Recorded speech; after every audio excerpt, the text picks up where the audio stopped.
پر کپڑوں پر تو کہیں بھی پانی نظر نہیں آ رہا سر۔ عیسیٰ نے غور سے میرے کپڑوں کی طرف دیکھتے ہوئے کہا۔ اس کی بات پر میں چونکا کیونکہ میرا چونکنا فطری عمل تھا۔ عیسیٰ بالکل ٹھیک کہہ رہا تھا، کپڑوں پر پانی کا نام و نشان تک نہیں تھا۔ میری تو حیرت کی انتہا نہیں رہی۔ عیسیٰ کے آنے سے پہلے میرے کپڑے پانی میں بھیگ چکے تھے، لیکن اب وہ بالکل سوکھے ہوئے تھے۔ ارے واقعی عیسیٰ، میرے کپڑے تو بالکل بھی گیلے نہیں ہیں۔ عیسیٰ کے آ جانے پر میں دوبارہ کام میں مصروف ہو گیا۔ میں بظاہر تو کام میں مصروف تھا، لیکن نہ جانے کیوں بار بار میرا ذہن اسی طرف جا رہا تھا کہ کپڑے گیلے ہوئے تھے تو پھر اتنی جلدی کیسے سوکھ گئے؟ ضرور کوئی گڑبڑ ہے۔ 2 دن گزرنے پر رات کو 1 بجے بھی اتفاق سے آفس میں اکیلا ہی تھا۔ عیسیٰ کو میں نے چائے لینے باہر بھیجا ہوا تھا۔ اچانک مجھے کمرے میں کسی کے چلنے کی آواز سنائی دی۔ میں نے چونک کر آواز کی سمت دیکھا، وہاں کوئی بھی نہیں تھا۔ میں سوچ میں پڑ گیا کہ کمرے میں تو کوئی بھی دکھائی نہیں دے رہا، پر چلنے کی آواز مسلسل آ رہی ہے۔ جب کوئی دکھائی نہیں دیا، میں دوبارہ فائل دیکھنے لگا۔ آفس کا بیرونی دروازہ زور سے بند ہونے کی آواز پر اب میں بری طرح چونک گیا۔ اسی وقت کسی نے دروازہ زور سے بجا دیا۔ یہ دیکھنے کو میں اپنی جگہ سے اٹھا اور دروازے کی طرف آیا۔ دروازہ کھول کر میں نے باہر دیکھا، وہاں بھی کوئی نہیں تھا۔ شاید ہوا سے دروازہ بند ہوا ہے۔ میں نے خود کلامی کی اور کچھ دیر فائل کے مطالعے میں گزرے۔ عیسیٰ ابھی تک نہیں آیا تھا۔ اب کسی کے بچے کی رونے کی آواز پر میں حیران ہو گیا۔ بچے کی رونے کی آواز میری ٹیبل کے نیچے سے آ رہی تھی۔ جب میں نے ٹیبل کے نیچے جھانکا تو وہاں ایک چھوٹا سا بچہ بیٹھا رو رہا تھا۔ ارے تم کہاں سے آ گئے بھائی؟ بچہ مجھے اپنی طرف متوجہ پا کر رونا بھول گیا اور مسکرانے لگا۔ کیا میرے چہرے پر کوئی لطیفہ لکھا ہے جسے پڑھ کر رونا بھول گئے ہو؟ ہیں؟ وہ زور زور سے ہنسا اور ایک دم غائب ہو گیا۔ اس کے غائب ہو جانے پر میں پوری طرح سے خوفزدہ ہو گیا تھا۔ رات کا 1 بج رہا تھا، آفس میں سناٹا تھا۔ ایسے میں کوئی بچہ نظر آ کر غائب ہو جائے تو ڈر جانا فطری بات ہے۔ اسی وقت عیسیٰ آفس میں داخل ہوا۔ اسے دیکھ کر میرا خوف کچھ کم ہوا۔ وہ یہ بات بھانپ گیا کہ میں خوفزدہ ہوں۔ سر جی کیا بات ہے، آپ تو بہت خوفزدہ لگ رہے ہیں۔ ہاں عیسیٰ، بات ہی کچھ ایسی ہے۔ کیوں، کیا ہوا سر جی؟ آج بڑی بات ہوئی عیسیٰ۔ پہلے بیرونی دروازہ زور سے بند ہوا۔ جب میں نے اٹھ کر دیکھا باہر کوئی بھی نہیں تھا۔ سر دروازہ ہوا سے بند ہو گیا ہوگا نا؟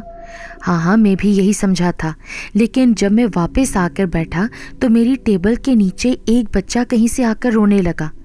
جب میں نے اس سے بات کی تو وہ کہکہا لگا کر غائب ہو گیا۔ اچھا، بس یار اسی بات کی وجہ سے میں بہت خوفزدہ ہو گیا ہوں۔ سر اس کمرے میں اس نوعیت کے پراسرار واقعات پہلے بھی ہوتے رہے تھے، اسی لیے اس کمرے کو بند کر دیا تھا۔ پر دن میں تو ایسا کچھ نہیں ہوا عیسیٰ۔ سر پہلے بھی سارے واقعات رات میں ہی ہوتے تھے، دن میں کچھ نہیں ہوتا تھا۔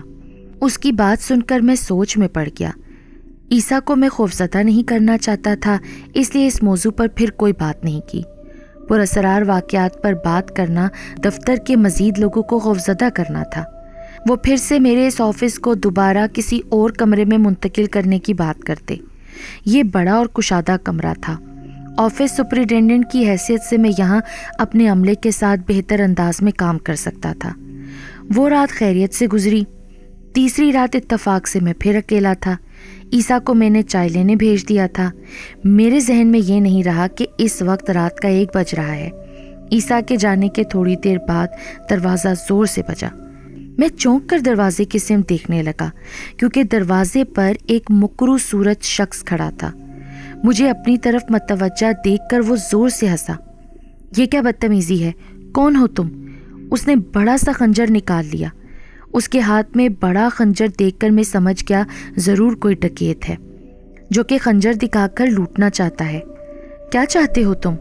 خالی خالی کیا خالی؟ تم کیا چاہتے ہو؟ کھل کر بیان کرو۔ اب بھی نہیں سمجھے؟ وہ زوردار کہکہا لگاتے ہوئے بولا۔ منہ سے پھوٹو تو صحیح۔ میری بات سن کر ایک لمحے کو اس کے چہرے پر سنجیدگی آ گئی۔ اس نے خنجر اپنے دل کے مقام پر گھسا لیا اور دھڑام سے زمین پر گر پڑا۔ اس آدمی کے اس عمل سے میں بری طرح سے خوفزدہ ہوا اور لپک کر اس کے پاس پہنچا۔ وہ خون میں لت پت ہو چکا تھا، فرش پر بھی خون پھیل رہا تھا۔ میری سمجھ میں نہیں آ رہا تھا کہ یہ پلک جھپکتے میں کیا ہو گیا۔ یہ کون شخص ہے؟ اس نے آفس کے دروازے پر آ کر کیوں خودکشی کی کوشش کی؟ میں اپنے ڈپارٹمنٹ کو اب کیا جواب دوں گا؟ اس واقعے کے بارے میں کیا وضاحت دوں گا؟ اچانک کمرے میں زوردار قہقہا بلند ہوا۔ میں نے جب آواز کی سمت دیکھا تو مجھے وہی شخص نظر آیا جس نے خودکشی کی تھی، لیکن اب وہ بالکل تندرست، توانا اور حشاش بشاش نظر آ رہا تھا۔ جب میں نے دروازے پر گرے ہوئے شخص کی طرف دوبارہ دیکھا تو وہ تو وہاں سے غائب ہو چکا تھا۔ وہ آدمی دوبارہ سے بولا، خالی؟ تمہارے کہنے کا مطلب ہے اس آفس کو خالی کر دیا جائے، ورنہ تم ہمیں نقصان پہنچا سکتے ہو؟ میری بات پر وہ مسکرایا۔ ہاں دیکھو، پر یہ سرکاری ہسپتال ہے نا، اور اس کمرے میں آفس لگانے کا میرا مقصد یہی تھا کہ یہ ایک بڑا کمرہ ہے، اور اتنا بڑا کمرہ اس پوری عمارت میں کہیں نہیں مل سکتا تھا۔ کیا ایسا نہیں ہو سکتا کہ تم مجھے یہاں ہی رہنے دو؟ میں وعدہ کرتا ہوں نہ ہی ہم تمہیں تنگ کریں گے اور نہ ہی کسی عامل کے پاس جائیں گے کہ وہ اپنے عمل کے ذریعے تمہیں یہاں سے بھگا دیں۔ ٹھیک ہے، اپنی بات پر قائم رہنا۔ یہ کہتے ہوئے وہ غائب ہو گیا۔ اس واقعے کے بعد میں ہسپتال میں 7 سال تک کام کرتا رہا۔ کسی بھی آسیب نے مجھے کبھی تنگ نہیں کیا۔ پھر میرا ٹرانسفر کراچی کے علاقے اورنگی ٹاؤن میں ہو گیا۔ وہاں آ کر میں اپنی ذمہ داریوں میں ایسا مصروف ہوا کہ اس کمرے کو بالکل بھول گیا۔ 2 سال گزرنے پر میرا اتفاق سے اپنے پرانے ہسپتال میں جانے کا اتفاق ہوا۔ اس طرح پرانے ساتھیوں سے بھی ملاقات ہو گئی۔ عیسیٰ مجھے دیکھ کر بے چین ہو گیا۔ اس کے انداز سے محسوس ہو رہا تھا کہ وہ مجھ سے کچھ بات چیت کرنے کا خواہش مند ہے۔ میں نے اسے اپنے پاس بلایا۔ خیریت ہے نا عیسیٰ؟ سر جی، ویسے تو خیریت ہے، لیکن وہ کمرہ جو آپ کے زیر نظر تھا وہ دوبارہ سے بند ہو گیا ہے۔ اچھا، وہ کیسے؟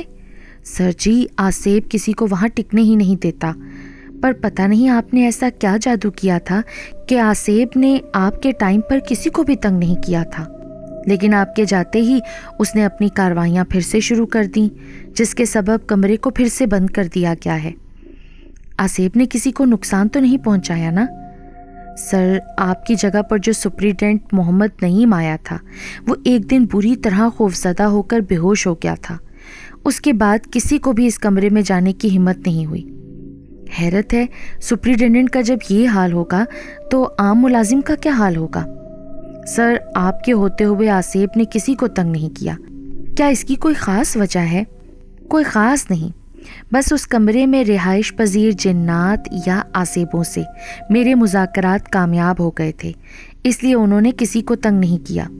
عیسیٰ نے میری بات پر حیرانی سے مجھے دیکھا اور گمسم سا ہو گیا۔ اسے سوچوں میں گم دیکھ کر میں جس کام سے ہسپتال آیا تھا اسے نمٹا کر ہسپتال سے باہر آ گیا۔